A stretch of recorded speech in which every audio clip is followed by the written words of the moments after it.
1.5 साल के अंतराल के बाद करतारपुर साहिब कॉरिडोर अब फिर से खुल गया है। साथियों, गुरु नानक जी ने कहा है, बीच दुनिया सेवी कमाइए त दरगिही बेसन पाइए। यानी संसार में सेवा का मार्ग अपनाने से ही जीवन सफल होता है। हमारी सरकार इसी सेवा भावना के साथ देशवासियों का जीवन आसान बनाने में जुटी है। न जाने कितनी पीढ़ियां जिन सपनों को सच होते देखना चाहती थी, भारत आज उन सपनों को पूरा करने का भरपूर प्रयास कर रहा है। साथियों, अपने 5 दशक के सार्वजनिक जीवन में मैंने किसानों की परेशानियों को, उनकी चुनौतियों को बहुत करीब से देखा है, महसूस किया है। इसलिए जब देश ने मुझे 2014 में प्रधानमंत्री के रूप में सेवा का अवसर दिया, तो हमने कृषि विकास, किसान कल्याण को सर्वोच्च प्राथमिकता दी। साथियों, इस सच्चाई से बहुत लोग अनजान हैं कि देश के 100 में से 80 किसान छोटे किसान हैं। उनके पास 2 हेक्टेयर से भी कम जमीन है। आप कल्पना कर सकते हैं, इन छोटे किसानों की संख्या 10 करोड़ से भी ज्यादा है। उनकी पूरी जिंदगी का आधार यही छोटी सी जमीन का टुकड़ा है। यही उनकी जिंदगी होती है। और इस छोटी सी जमीन के सहारे ही वो अपना और अपने परिवार का गुजारा करते हैं। पीढ़ी दर पीढ़ी परिवारों में होने वाला बंटवारा इस जमीन को और छोटा कर रहा है। इसलिए देश के छोटे किसानों की चुनौतियों को दूर करने के लिए हमने बीज, बीमा, बाजार और बचत, इन सभी पर चौतरफा काम किया। सरकार ने अच्छी क्वालिटी के बीज के साथ ही किसानों को neem coated urea, soil health card, micro irrigation जैसी सुविधाओं से भी जोड़ा। हमने 22 करोड़ सॉइल हेल्थ कार्ड किसानों को दिए और इस वैज्ञानिक अभियान के कारण एग्रीकल्चर प्रोडक्शन भी बढ़ा। साथियों, हमने फसल बीमा योजना को अधिक प्रभावी बनाया। उसके दायरे में ज्यादा किसानों को लाए। आपदा के समय ज्यादा से ज्यादा किसानों को आसानी से मुआवजा मिल सके, इसके लिए भी पुराने नियम बदले। इस वजह से बीते 4 साल में 1 लाख करोड़ रुपए से अधिक का मुआवजा हमारे किसान भाई बहनों को मिला है। हम छोटे किसानों और खेत में काम करने वाले श्रमिकों तक बीमा और पेंशन की सुविधाओं को भी ले आए। छोटे किसानों की जरूरतों को पूरा करने के लिए सीधे उनके बैंक खातों में 1,62,000 करोड़ रुपए ट्रांसफर किए, सीधे उनके खाते में। साथियों, किसानों को उनकी मेहनत के बदले उपज की सही कीमत मिले, इसके लिए भी अनेक कदम उठाए गए। देश ने अपने रूरल मार्केट इंफ्रास्ट्रक्चर को मजबूत किया। हमने एमएसपी तो बढ़ाई ही, साथ ही साथ रिकॉर्ड सरकारी खरीद केंद्र भी बनाए। हमारी सरकार द्वारा की गई उपज की खरीद ने पिछले कई दशकों के रिकॉर्ड तोड़ दिए हैं। देश की 1,000 से ज्यादा मंडियों को ई नाम योजना से जोड़कर हमने किसानों को कहीं पर भी अपनी उपज बेचने का एक प्लेटफॉर्म दिया। और इसके साथ ही देश भर की कृषि मंडियों के आधुनिकीकरण पर भी हमने करोड़ों रुपए खर्च किए। साथियों, आज केंद्र सरकार का कृषि बजट पहले के मुकाबले 5 गुना बढ़ गया है। हर वर्ष 1.25 लाख करोड़ रुपए से अधिक कृषि पर खर्च किए जा रहे हैं।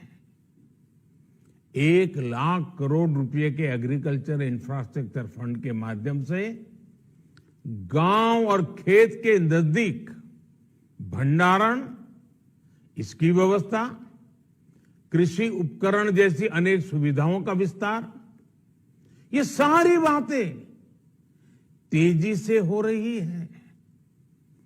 छोटे किसानों की ताकत बढ़ाने के लिए 10,000 एफपीओ किसान उत्पादक संगठन बनाने का अभियान भी जारी है। इस पर भी करीब 7,000 करोड़ रुपए खर्च किए जा रहे हैं। माइक्रो इरिगेशन फंड के आवंटन को भी 2 गुना करके 10,000 करोड़ रुपए कर दिया गया है। हमने क्रॉप लोन भी 2 गुना कर दिया, तो इस वर्ष 16 लाख करोड़ रुपए हो जाएगा। अब पशुपालकों को मछली पालन से जुड़े हमारे किसानों को भी किसान क्रेडिट कार्ड का लाभ मिलना शुरू हो गया है।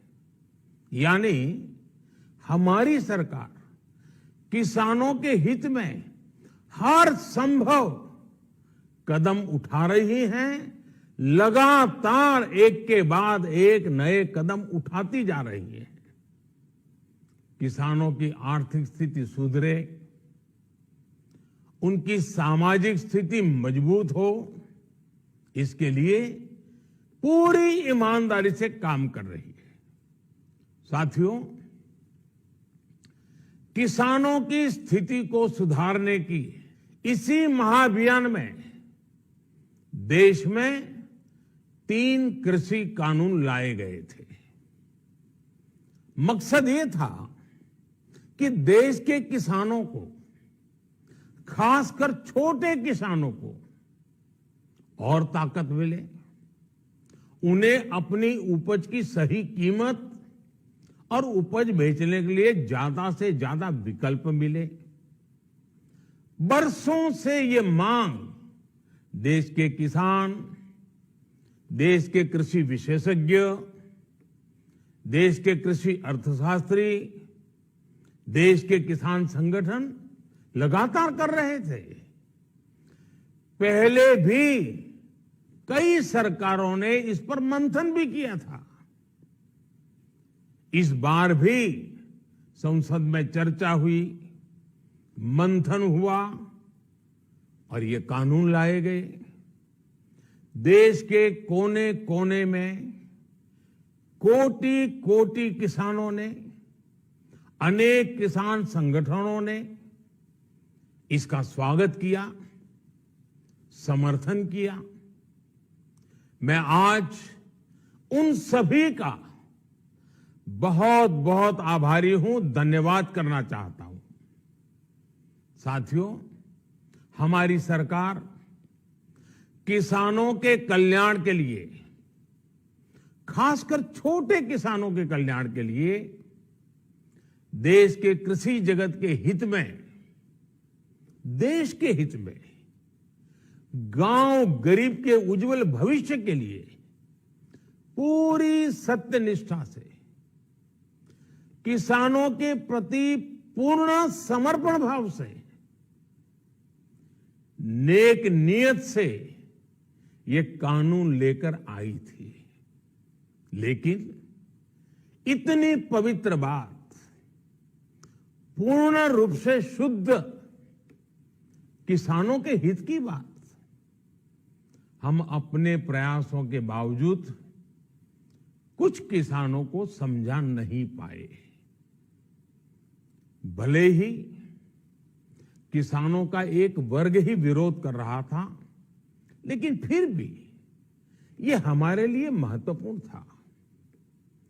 कृषि अर्थशास्त्रियों ने, वैज्ञानिकों ने, प्रगतिशील किसानों ने भी उन्हें कृषि कानूनों के महत्व को समझाने का भरपूर प्रयास भी किया। हम पूरी विनम्रता से, खुले मन से उन्हें समझाते रहे। अनेक माध्यमों से व्यक्तिगत और सामूहिक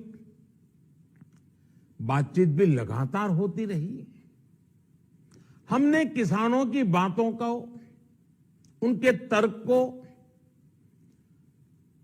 समझने में भी कोई कोर कसर बाकी नहीं छोड़ी।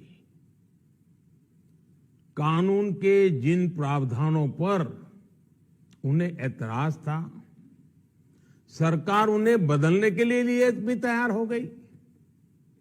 2 साल तक हमने इन कानूनों को सस्पेंड करने का भी प्रस्ताव दिया। इसी दौरान ये विषय माननीय सर्वोच्च न्यायालय के पास भी चला गया। ये सारी बातें देश के सामने है, इसलिए मैं इनके अधिक विस्तार में नहीं जाऊंगा। साथियों, मैं आज देशवासियों से क्षमा मांगते हुए सच्चे मन से और पवित्र हृदय से कहना चाहता हूं कि शायद हमारी तपस्या में ही कोई कमी रही होगी, जिसके कारण दिए के प्रकाश जैसा सत्य कुछ किसान भाइयों को हम समझा नहीं पाए। आज गुरु नानक देव जी का पवित्र प्रकाश पर्व है। ये समय किसी को भी दोष देने का नहीं है। आज मैं आपको, पूरे देश को ये बताने आया हूं कि हमने 3 कृषि कानूनों को वापस लेने का, रिपील करने का निर्णय लिया है। इस महीने के अंत में शुरू होने जा रहे संसद सत्र में, इसी महीने में, हम 3 कृषि कानूनों को रिपील करने की संवैधानिक प्रक्रिया को पूरा कर देंगे।